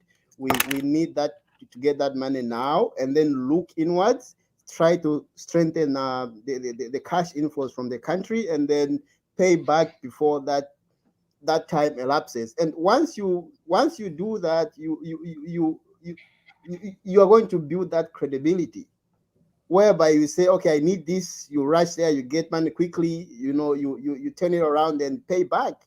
So those people that are saying we don't need it, the wheels of the economy need money right now. Teachers need to be paid. So maybe let me just ask this question: what's the gross profit margin for the mines? But we just look at it from the terraces. We just sit there and say, oh, when we do this, we make this much money. But there's salaries involved. There's equipment. There's so many. There's insurance. There's it's a lot, and that's what I'm saying. I'm sorry if I'm going to offend some No, people. that's a very good, profound question, and these are the things that we need to find out. The people should be debating. Can I it. The update members of Peggy there? yes, he asked about the gross profit of the mine. So, brother Oswald, what's you can chime in. Okay, I can't give a specific gross price of a mine, but what I can give is normally the cost of any mine producing is calculated per ton. Lafri at the moment, producing 1 ton of copper costs between, I think, $4,000 to $5,000. So meaning that's just cost of production. Yeah. I think last time Opani tried to give a clear picture. They were saying they were producing, I think, about $4,500 per ton cost. Meaning, if they sell at any amount above that, meaning they are making economical profit. Yes, exactly. So that's roughly 50% profit, basically. If 4,500 is in the production, the everything. No, that's the cost of yes, production. but on top of that, you have to put corporate cost and other things. Corporate costs, so, paying employees and all that stuff. Yeah, exactly. That's what I'm saying. But no, production, yes. Production, just for production, it's between 4,500 to 5,000 per ton, the cost. But there are cost of doing business, cost of maybe with the borrowed money. Some of these investments, it's not money that they take from their pocket. They also go to banks, maybe in Switzerland or somewhere, or maybe investors and so forth. So I'm not catering for cost of investment. I'm just talking about cost of production. It's between 4,500 to 5,000. Right, right. And there's also other minerals as well. It's not just copper alone. There's other minerals as well. Brother Mona, here's the thing. I think that's a challenge. Here's the thing, though. The problem is that we don't have enabling policies or laws that protect these resources. Okay. Yes. And as long as we continue to dance to the tune of these investors, it's going to be the same. So that's why I said, let's look outwards, get the money, strengthen our policies, and then progress from there. See all those lacunas that are existing. But if HH leaves president, somebody comes and then he abolishes whatever has been put in place because they want to steal, and then that's where the problem is. And we've all forgotten where the major problem is. The major problem is with us, the electorate. We putting people in there that are not capable of running the country. That's our problem. If we can, go and ask when these guys are campaigning, they say they're going to create more jobs. We don't ask how. We just say, oh, brother, just on that one. And then that's it. Just on that one, Brother Perry. If we can have people who are able to articulate the issues the way Oswald is doing it, but you discover that we cannot be talking of these affairs of running our country the way we are doing it. Now the problem, you know, the likes of Avena Oswald, they don't even dream to join politics because they call it politics is a dirty game for the dirty individuals. But you know, it is time. When we came on board, people who understand the issues, people who understand how the wheels of the economy works, to start actually involving ourselves into these things. Now, because you know we are too religious as Zambians, again, I don't know, we are too educated, we don't want to associate with the likes of the Boma Njusambo and the like. I am not at that level and the like. So what we just like actually, Brother Perry, we always say this, we lack leadership. And you know, leadership is all about understanding issues, because you cannot lead minus understanding what you are trying to lead and what you are trying to achieve. But what we have, it is like we just have people who are just going to make noise in that parliament house. Yeah, just like that, to go and make comedy. So we need people like Avena Oswald. Begin to think about involving yourself into politics.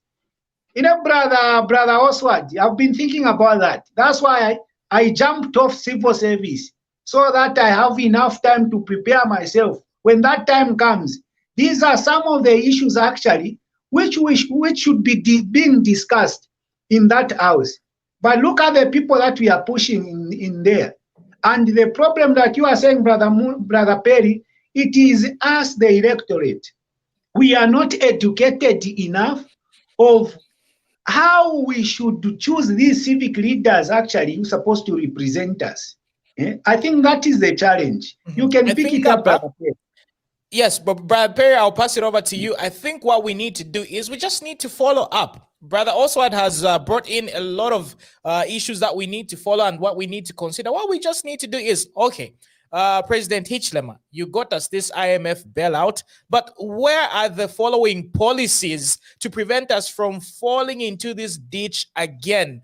How are you going to improve the policies that are going to help us safeguard our mineral resources and just help us get more from our mineral resources? We lobby for policies and we just amplify that sound so that we don't keep on running in the same circles, because even if we get the IMF bailout, it's just going to be a matter of time until we get back into this particular position if we do not reform and change the way we do things. Brother Perry.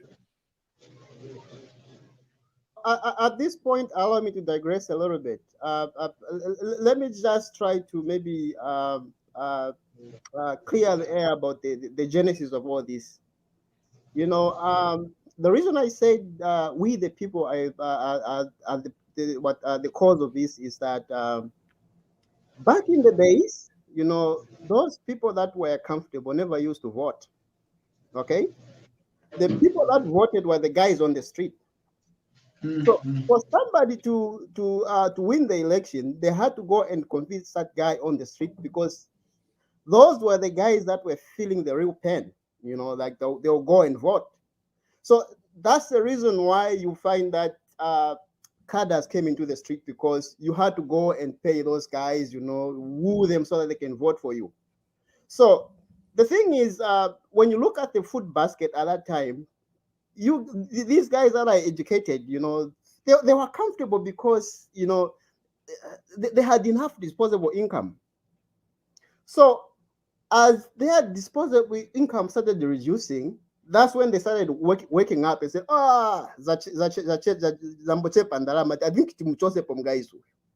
and this trend should always, like, we are supposed, everyone should be involved. And then as already said, everyone doesn't have to join politics, but my fellow, I can't see his name. I think you've Oswald. Yeah, Yes. Brother Oswald, he's doing his part by contributing right now, and it's not all of us that are going to be, you know, in those offices, but we can you know, disseminate that information to others, and then people will be well informed, and then they will know what they are looking for, and then we are going to learn to ask how and why. and what's the time frame? And this is another question that we don't ask our president. Yes, time frame. He says things, and then we don't ask him what is the time frame, you know. And once we start asking the how, when, and the time frame, and what are we going to benefit, it's going to be better for us. Thank you. Definitely. All right. So, gentlemen, we're about to conclude. So, what lessons can we learn from Rwanda? Because Rwanda is the Singapore of Africa. Its GDP has been growing rapidly, and they have been praised for this rapid economic transformation. So, let's take a leaf from Rwanda. So, does anybody know how we can emulate and basically use the blueprint that Rwanda has been using? Well, as I said earlier, can I come on that? Okay. Yeah, go ahead, please. I think Rwanda has got history, just like Zambia. We've got history. Maybe the challenge with us, why we cannot be Rwanda, is that we are in a crisis. Rwanda at one point, I think between 1994 to 2000, they were also in crisis. Okay. Kagame may be a dictator to some extent, but I think he has tried to do his best as far as the economic affairs is concerned. He's very serious with that. And I'm sure there's some level of, let me just say there's some level of high discipline as far as economic management is concerned, which is not the case with us. Sorry to say this, I'm not trying to demonize PF. I think they've worsened the situation. In as much as people lost confidence in MMD, I think they left a country at a position where if there were wisdom in them, I think would have gone somewhere. It's like we walked some 10 steps forward and they've done some 15 steps backwards.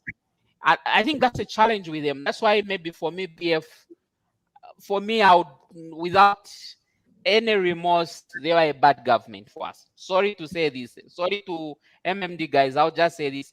PF was a devil to Zambia. Yeah. So Rwanda is in a better position. As at the moment, we are in crisis. We've got Eurobond, which is maturing next year, September. We need to pay. And at the moment, before the new Dawn government, the perception about Zambia was not good, especially that we defaulted paying interest. Just paying interest, we defaulted. Now, what about the principal amount? Can we manage? No, we can't. So now what the new Dawn government is trying to do, I'm not their spokesperson, perhaps I'm just their follower, but I'll tell you this, what they are trying to do is, they are trying to change the perception of the people on the global market about Zambia. Those people who've got bad perception about Zambia, they're trying to change it. That's why they went for IMF, tried to get minimum amount of money so that people can change the perception to say, no, in fact, Zambia is capable of doing this. Zambia can be an investment destination, because for a few years now under PF, there were no clear FDI coming to Zambia, foreign direct investment, because the perception the global market had on Zambia was bad. So now the new government is trying to change. It's not about how much they've gotten. No, it's a small amount and so forth. Yes, that amount is just to help us make one step forward to change the perception people on the global market have towards Zambia, which was bad, so that they see to say, if IMF can lend money to Zambia, then meaning the country is on a right track. Then next forward is, it will be easier for the new Dawn government to restructure the debt. Okay? When they restructure the debt, then it's up to the people that will take over from HH, hope it's me, to those who take over from HH and make a right decision. At least by that, we'll reach the level of Rwanda and the way they are managing their welfare. At the moment, the biggest challenge we have, just like Mr. Perry said, is a crisis that we are in as a result of debt, which has become unsustainable. and which at one point we started failing just the interest. It's like you get a loan, got a pin from the bank, and the bank has told you to be paying interest, and you pay that after some time, and then you fail to pay the interest. What about a big amount of money? How are you going to pay if you can fail to pay the interest? That's what exactly happened with a PF government before they just left, before we put them out of government. So these are the things we should understand. So we'll go to track. If only HH manages to raise that bar is talking about to raise, and I think the people that will come in should think to pick it up from here. Yes, he may make mistakes. He's a human being just like any other. They can make mistakes, but if the new government comes after HH, it should take over from where you end. And by the way, I must share this with the panel. Economic recovery does not take a year or two, no. Some of the decisions that HH and this government will make today, we may see benefit maybe 5-7 years from now. Just like Mwanawasa, some of the decisions that they made, it's later on, maybe after 5-10 years, that's when we started seeing the benefit. Same applies in this case. Economic recovery is not a bracket, it's not 1+1. Then the solution is found. No, it takes time. It takes confidence by the global market. We need increase in FDI.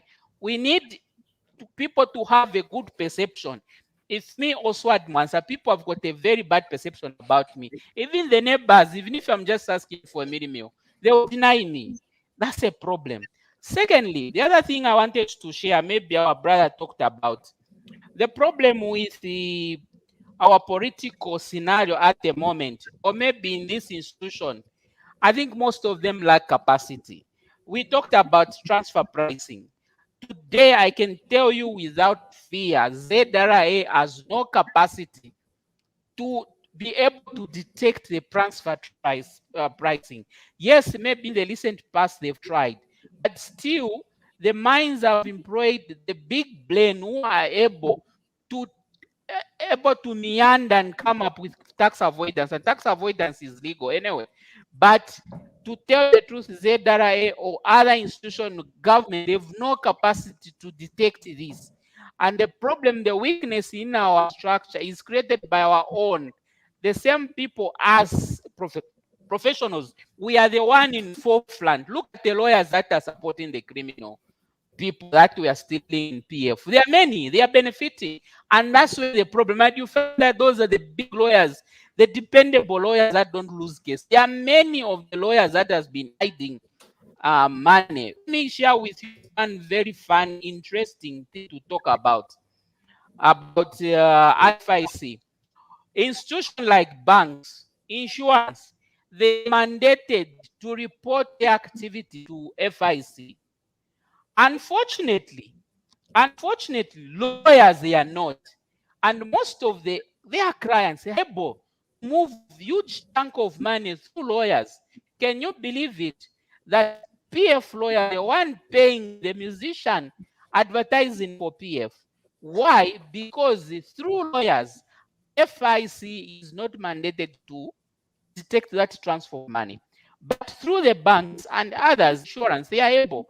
So these are the things that we need to open up. We need to cross up the linkages. There's a lot I can talk about. Anyway, I've talked too much. Maybe that's a very profound point. We'll get back to that one on our special rendition of how a named government was using money and how they were moving money. So that's a very great tactic that you disclose right over there with regards to preventing the FIC from sniffing around and discovering the money trail. So that's going to be a discussion for another day.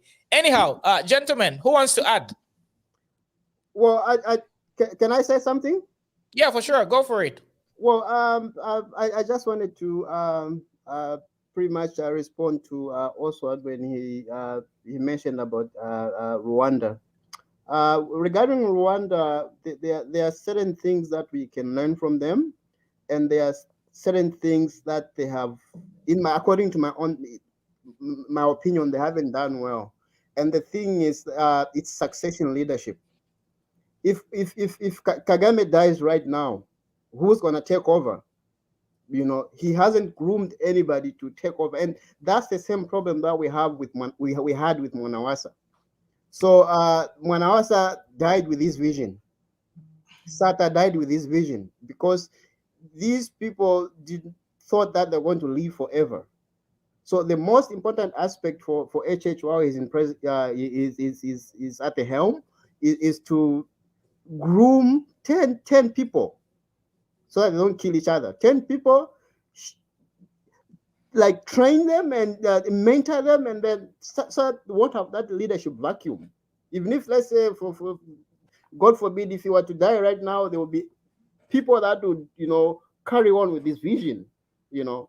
So as I said, if we don't look into this issue of succession leadership, we'll be making 100 steps forward, and then we make 2,000 steps backwards. And for example, Rwanda, if let's say there's no one else who has the same idea, method, way of thinking as Kagame, it's gonna. That's an assumption, Brother Perry. That's an assumption. Yes, I agree. But the thing is, why doesn't he want to step down and let other people take over? Because he's not going to be there forever. You know, that's what I'm saying. We should at least learn the good things that they've done, take those, and then, you know, get the best practices, blend with our own policies, and then. Brother Perry, I think I can interject you on that one concerning that Paul Kagame is not working on somebody actually to take over from him, because I remember, I'm sure if it is 2 years ago, he was asked about when do you think you can step down? I'm sure his answer was like, I think I'm not yet seen anybody actually who can take over from me. I'm still looking for somebody who can take over from me. So one of the things actually we should learn from Paul Kagame as a country economically, because we are discussing the economy, how has he managed to build the economy from 1994 genocide up to where it is now, and look at the GDP. I don't know if we can go in there 2 times. One, as a leader, you know, sometimes it doesn't take whatever qualification and the like. All it takes is wisdom. As a leader, you need to be wise. So one of the things I'm sure Zambians lack into their politics, maybe is lack of incentives to the key individuals, like maybe the Minister of Finance, the Minister of the Minister of Home Affairs, those key ministries actually, which can ensure that the interest of the people, of the local people, are being protected. Paul Kagame has done that. He has done that, and one of the important things that Paul Kagame has done, he has worked so hard to blow the fuse of inferiority complex out of the Rwandese, because he is always blunt when it comes to, you can mine, but you don't have to take the minerals out of the country. You have to process them within. He has put it direct to the point. That's why last time we say, sometimes as a president, you know, he might have that good vision for this country. He might have a very good objective for this country. But if he's not somebody who is going to be using some instrument of power actually to impose certain things on these people that he's working with, things are not going to be working, because it will be just like he's just preaches. But sometimes it takes a president, it takes a leader just to impose certain things which you feel fiala afwa abantu bonse. Now and being a parent, you know, but as a father who understands actually, who is able to see clearly, you should stand your ground to say, Mwebana, I think what you are going to do is this and that. And in the end, you discover that the same children who are complaining to say, no, that is being so stiff on us and the like, they are going to appreciate to say, Kansh Daddy knew what he was doing. Look at what Mwanawasa did. Most people complained. There were tightening of the belts. But at the end of the day, when dollar reaches 2 kwacha 7 tengwe, and when we reach the EP completion point, everyone celebrated. So actually it takes the leader to be firm. It takes the leader just to stand his ground. Otherwise, if he's going to be soft in just discussing issues and not pushing these guys to do the right thing, we are not going to see any change actually concerning the way we run governance in Zambia. So the most important thing actually, which I always talk about Paul Kagame, is the big man is very firm. The big man actually is very steady, because he wouldn't want just to handle the power to somebody whom he know is not capable enough to continue running the affairs of the country. Paul Kagame has managed actually to kick off the imperialists out of Rwanda. This time around, there is a car manufacturing company in Rwanda. There is a smartphone manufacturing in Rwanda. What has made that? It's because of leadership. But now when we have leadership, actually, which is so compromising in some way, that's no wonder we are seeing certain things are not working out. You might have policies, you can even spell out policies to the ministers and the permanent secretaries, but if you are not going to be firm to say, no, here you have failed. Wanawasa used to chase, he used to sack individuals. So we are pushing 887 to say, these ministers that he has appointed, if he spells out the policies to them, if they are not performing, the best that he can do is to chuck them off, so that it paves the way for other effective individuals who can run actually their affairs for the interest of the Zambians, because we are discussing economy for the interest of the Zambian. And to attain that, a leader has to be firm. A leader has to stand his ground. I know there are rumors that there are certain individuals who are fuming because they are not given a position which they were expecting. He shouldn't even compromise on that. If he knows he has appointed the right team actually to run his vision and the affairs of this country, he should just stand there. And even these same ones, if they are going to fumble here and there, him as a president, having the instrument of power, he has the right to say, guys, we need to work on these weaker points. Like he's saying, we need to work here and there, so that at the end of the day, we will stop singing this unproductive imperialist system that we are witnessing in Zambia. It pains a lot. It pains a lot, whereby you hustle day and night, but because we are having wrong individuals in the system overnight. Thank you so much. I submit. All right, gentlemen, let's do the conclusions, because we're running out of time. We've been running for 2 hours. So, but Moses, conclude, as in give us your concluding remarks, anything that you want to talk about. 2 minutes or less, then everybody gives their round of conclusions. Then we close tonight's show. Yes, may I contribute over the president of Rwanda, Kagame? Yes, Kagame has managed. Kagame has managed, and what should we learn from Kagame? The first thing which I see is education, and this education has also been tackled by the president or the new Dawn government. For those people whom he has appointed, there have been some lessons to be taken there before they continue functioning in their offices. That is the first step, which is good. And maybe I can give a mail or a credit there. That step will make us to progress. The other thing is, if there are some bilateral talk, which is like connection with the Rwanda, the government of Zambia should take maybe Minister of Finance or Minister of Commerce, send some other people to go and learn from there. They can give us what they did for them to come up with that good plan, which we are seeing today in Rwanda. Coming to us people, we have also a problem. We need to accept this. As people, just like one of the panel there said, we have been too reluctant previously in terms of choosing leaders. Only these people we call Ponyemu Station, and maybe, I don't know, which I can include. These people were forefront in campaigning and other things. My election. But people like maybe Avekeko Wino, Muma Compound, Wino, they were not geared to support or to go and vote.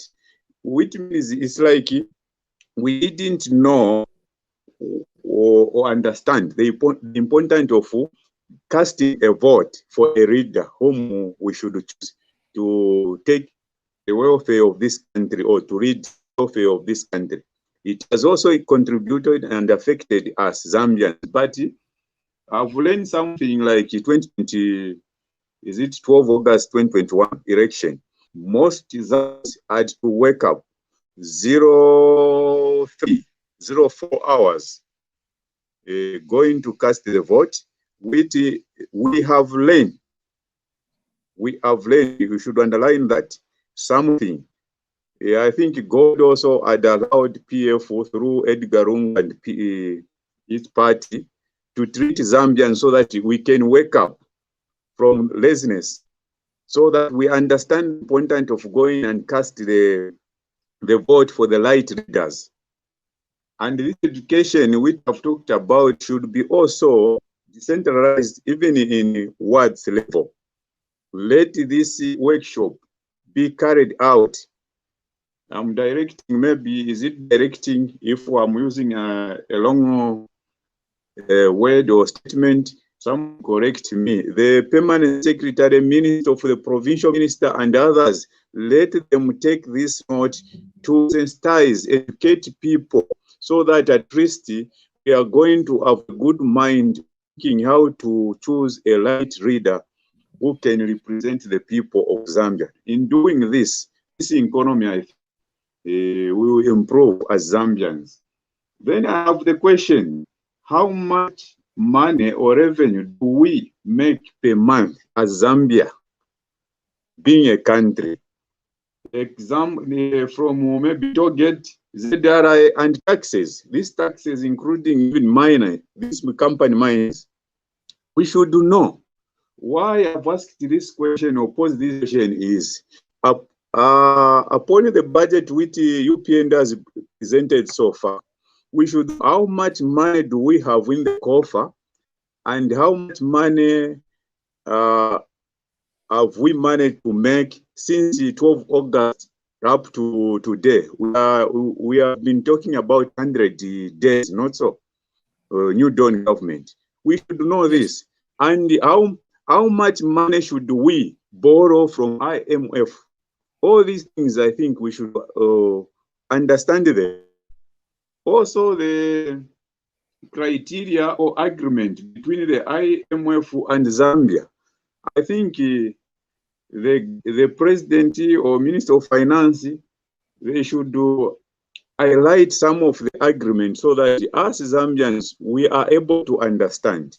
Last time I was talking about the money we are recovering from these people at the store, the state money, I can say, or Zambian money. This money also can work something. What plan do government has over this money? Me personally, I said, we are having a credit to IMF, which we have failed to pay. Not only this UPND Dawn, but the previous government. Since New Dawn is the current government there, what measures have we in place? So me, I was suggesting that money can be at least try. If we meet maybe 2 billion or 3 billion from the total credit we are owing IMF, they start repaying panono. Mr. Mpombo said, kukakeramba muchivemba. I don't know what he meant very well. Somebody can explain. So we cannot wait someone who okutweba kwebati unless apatwamona kwati mwafirwa mbeni chokulipira no. Even us Zambia, we should think of repaying back that money so that that relationship between high MF and Zambia should continue. This is my contribution, I think. All right, thanks, Brother Moses. So who is up next? Concluding remarks, gentlemen. Less than 2 minutes, less than 90 seconds. We close the show. It's already been 2 hours. Who's next? Raise your hand, unmute yourself. Then go for it. Hello, team. I think for me, we've got, just like I said, we've got challenges as far as our economy management is concerned. Yes, our debt is unsustainable, but what we need at the moment is to blend in mixed of models so that we move forward. IMF is not something that we can go out. Yes, it looks attractive, like I say, no, Zambia is producing this. We have to look at the cost of production and so forth in this institution, which this institution are also owned by people who are seeking for profits. So it's not possible for us to raise money. But what I think the ultimate solution to our problems is try to liberate ourselves economically. We need economical independence. At the moment we have economical independence, we need a number of citizens, Zambian, especially us youths, to participate in the economic affairs. It's not about just sitting, working for institutions and so forth. No, we need viable businesses participate in the mines. And I'm suggesting to the new Dawn government for the mine Mopan, which is under ZCCM, and maybe KCM, we don't know how the case will come out. I know there are legal impediment issues there. What we need is Zambian to have meaningful share, not only ZCCM as an investment holding. We need Zambian to participate in ownership of these mines. We need Zambian to buy shares, individual Zambian to have shares in these mines. Secondly, we need also to look at how we market these minerals. Remember, the problem with the mining sector, all the mines, their accounts are outside Zambia. So even if they sell, that money doesn't come to add any value to our economy. It's out there. Imagine a contribution of the mines to our GDP so minimal, such that you find that even tourism to some extent is more beneficial, which should not be the case. For me, I feel our mines should contribute bigger chunk to our GDP. I think this is why most of these mines are owned by foreigners, and these foreigners are the one controlling our economy. This is wrong. This is very bad for the future of the country. In the current present, what we need is to participate in the welfare of the mines, manage them in one or another, and we must be serious, especially as youth. I know I've got a lot to say about this one, but let me leave it here. We need economical independence. I think just there, Mr. Howard, only the issue of having an account outside Zambia. The government need to look on that. Reform laws should be made. We need to have these companies have the accounts here in Zambia, not outside. That will help us also. All right. Who's up next so we conclude? Brother Jason? Yeah, I think in my conclusion, I should echo that no economy of any country is revamped by civil service works. Because if we just talk of, no, we are going to employ this so much, we are going to employ teachers, the nurses, we are going to recruit soldiers and the like, we are not going to expect our economy to be boosted. Because it means we are just in a consuming state. And a consuming economy does not improve its GDP. So we are urging, like we are discussing and advocating, the government actually to look at some of the things that they should put in place in order to see that Zambians, they become productive. let them look at the plight of the youths. How are they behaving background? They should ask question in parliament. Why is it that the consumption of alcohol has gone that far amongst the youths? Because if we neglect the youth, these are the future leaders, and actually they are the beacon of production that any country must depend on. So today, in as much as they are thinking, or in as much as they have promised to say they are going to employ these much teachers and the nurses, and they are going to do this recruitment, we are just going to be in a consuming state.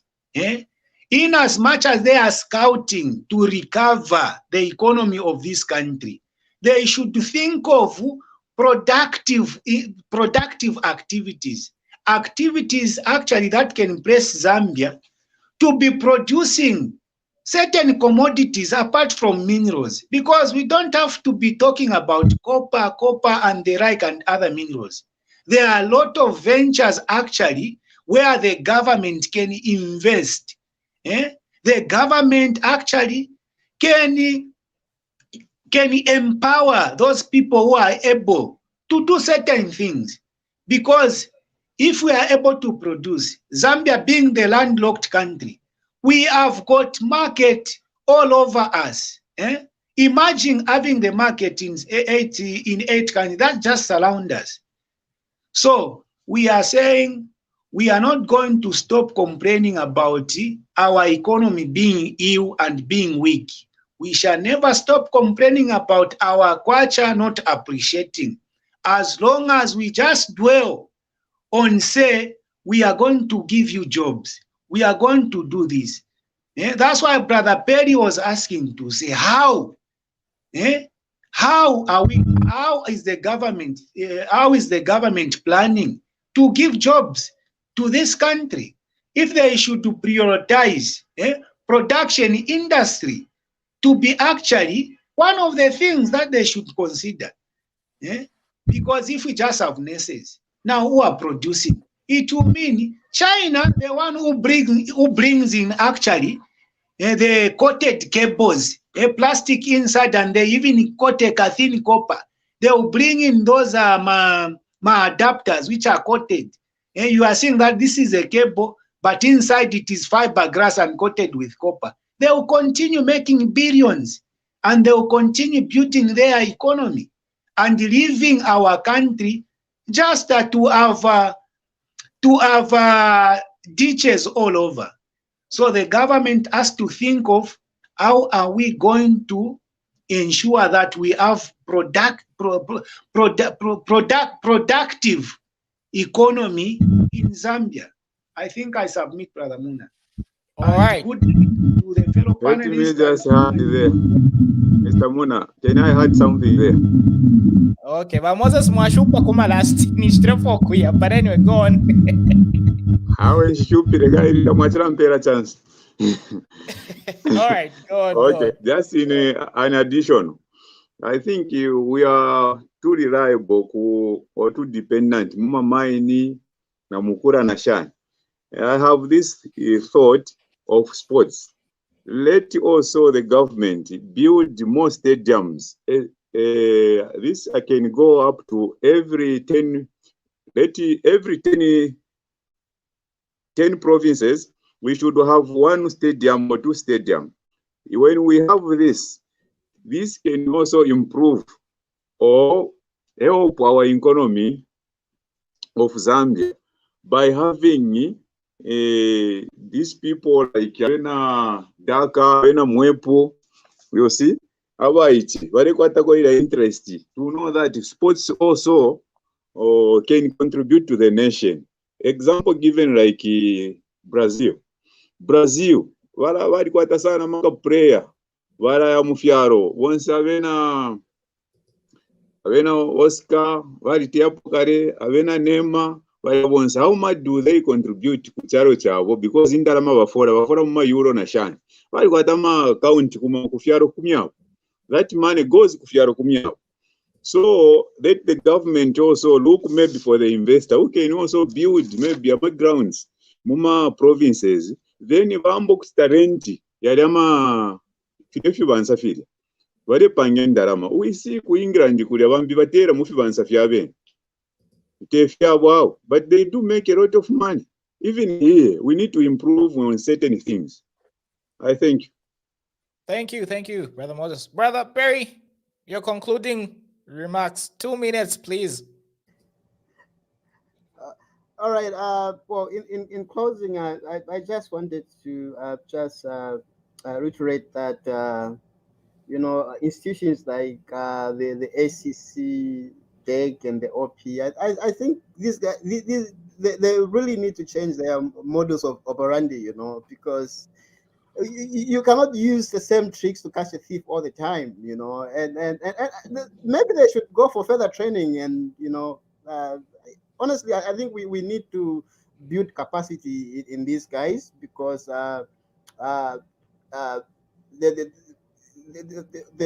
goals that HH is trying to pretty much achieve, if these institutions are weak, it's not gonna, you know, help him a lot. So I think we need the rule of law. We basically need to have the law enforced, and nothing like this one is rich, this one is poor. It has to be the same penalty for everyone, and that's all I can say, because the prison is not just meant for the poor guys. Even the rich should go there, you know. And most of these guys that you find that he's arrested the following day is out and all that, and it's just a waste of time, you know.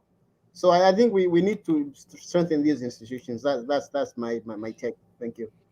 All right, so gentlemen, have a great night. We are going to be back again tomorrow, 8 p.m. Zambian time, which is Central African time. So you have been amazing. I really learned a lot from your contribution. So have a good one. So let me just close the show. So Chindo Hicks says the problem is that Zambians like talking too much and depending on the government. It is time to start doing. HH has created an environment for doing instead of talking.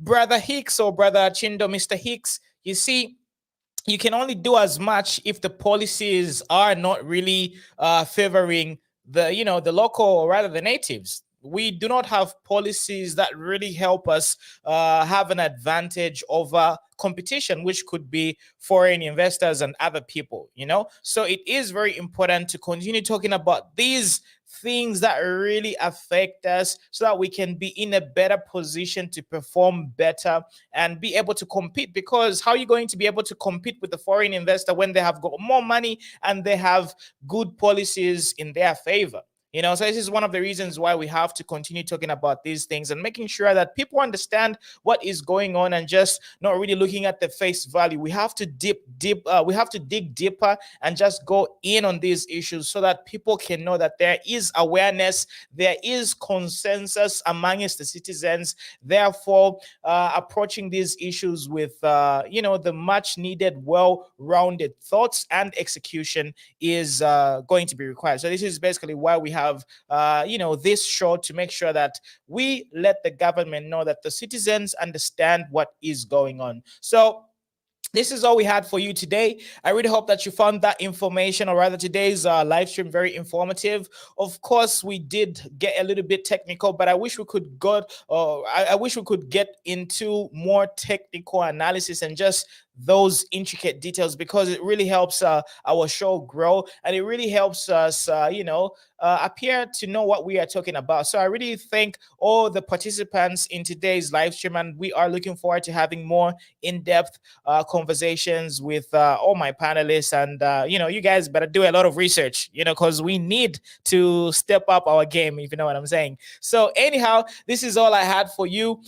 today. So we are going to be back tomorrow, 8 p.m. Zambian time, which is Central African time. And make a date with Z Corner, because we are here on a daily basis, and your support is very much needed. So every day we are here, and all those likes, comments, and contributions are very welcome. So if you are still watching us right now, kindly share this video on this video on your timeline and in 5 different Facebook groups, because that really helps motivate us. This is one of the reasons why we are here on a daily basis, so that we can keep you updated. So thank you very much, and God bless you. Have a great night. Talk to you a little bit later. See you tomorrow. Enjoy your day. Be productive. Be productive. Be productive. So take care. Bye.